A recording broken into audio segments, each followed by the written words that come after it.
உள்ள நெய்வேலி பழுப்பு நிலக்கரி ஆலை பத்தி பாப்போம் வாங்க. 1935 அங்க வாழ்ந்து வந்த ஜம்புலிங்க முதலியார் தன்னோட நிலத்துல ஆழ்துளை கிணறு தோண்டினாரு. அப்போ கிணத்திலிருந்து கருமையான பொருள் வெளியேறியது. அத அரசுக்கு அனுப்பி வச்சாரு. அரசு அதை ஆய்வுக்கு அனுப்பியது. அந்த ஆய்வு முடிவுல அது பழுப்பு நிலக்கரின்னு உறுதியானது. அதுக்கப்புறம் தான் நெய்வேலி சுற்றியும் அரசு ஆய்வு செஞ்சுச்சு. அங்க ஏராளமான நிலக்கரி படிவங்கள் இருக்குதுன்னு உறுதியாச்சு. அப்புறம் அரசாங்கம் 1956 நிலக்கரி தோண்டி எடுத்து மின்சாரம் தயாரிக்க NLC நிறுவன அமைப்பை ஏற்படுத்தியது. இதுல ரொம்ப முக்கியமான விஷயம் என்னன்னா, அத்திப்பட்டு, வேலுடையான்பட்டு, பாப்பனம்பட்டு, வெண்ணெய்க்குழி இது மாதிரி 23 கிராமங்கள்ல வாழ்ந்து வந்த மக்கள் தங்களோட நிலத்தை NLC நிறுவனத்துக்கு கொடுத்திருக்காங்க. இந்த நிலத்துல தான் NLC நிறுவனத்துல பணியாற்றும் தொழிலாளர்களுக்கு குடியிருப்புகளும் அலுவலகங்களும் கட்டப்பட்டு இருக்கு. யோசிச்சு பாருங்க, தலைமுறை தலைமுறையா தாங்க வாழ்ந்து வந்த நிலத்தையும் வீடையும் விவசாயம் செஞ்ச பூமியையும் நமக்காக, தமிழ்நாட்டு வளர்ச்சிக்காக 23 கிராம மக்கள் கொடுத்திருக்காங்க.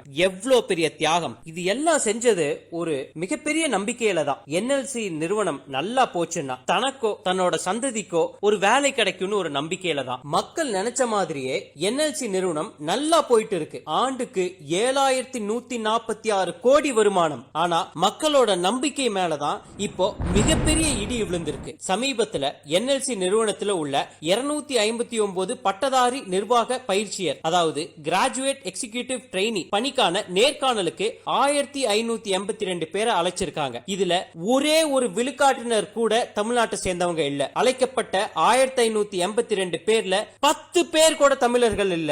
இது திட்டமிட்ட சதி. ஏன் இப்படி சொல்றேன் தெரியுமா? இப்ப இருக்கிற NLC தலைவர் மற்றும் இயக்குநர்கள் 11 பேர்ல தமிழக அரசின் பிரதிநிதியா இருக்கும் உள்துறை செயலாளர் SK பிரபாகர் தவிர மீதமுள்ள 10 பேர்ல 9 பேர் பிற மாநிலங்களை சார்ந்தவர்கள். எனக்கு ஏன் இவ்வளவு அடிச்சுக்குது தெரியுமா? இந்த பட்டதாரி நிர்வாக பயிற்சியர் வேலை கிடைச்சிருச்சுன்னா முதல் வருஷம் பயிற்சியின் போதே மாசத்துக்கு 1.25 லட்சம் ரூபாய் சம்பளம். பயிற்சி முடிஞ்சு அதிகாரி ஆயிட்டா 1,40,000 ரூபாய் மாச சம்பளம். தமிழ்நாட்டு இளைஞர்கள் ஒரு 100 பேத்துக்கு இந்த வேலை கிடைச்சிருச்சுன்னா அவங்க குடும்பமே செட்டில் ஆயிரும். கேட்கறதுக்கு எவ்வளவு சந்தோஷமா இருக்கு. நல்லா தெரிஞ்சுக்கோங்க, நிலத்தை கொடுத்த நாங்க எங்க உரிமையை விட்டு கொடுக்க மாட்டோம். நேர்காணலுக்கு இன்னும் நாள் அறிவிக்கல. அறிவிக்கிறதுக்கு முன்னாடி தமிழக அரசாங்கம் தலையிட்டு தமிழக பட்டதாரி இளைஞர்களுக்கு வாய்ப்பு கொடுக்கணும்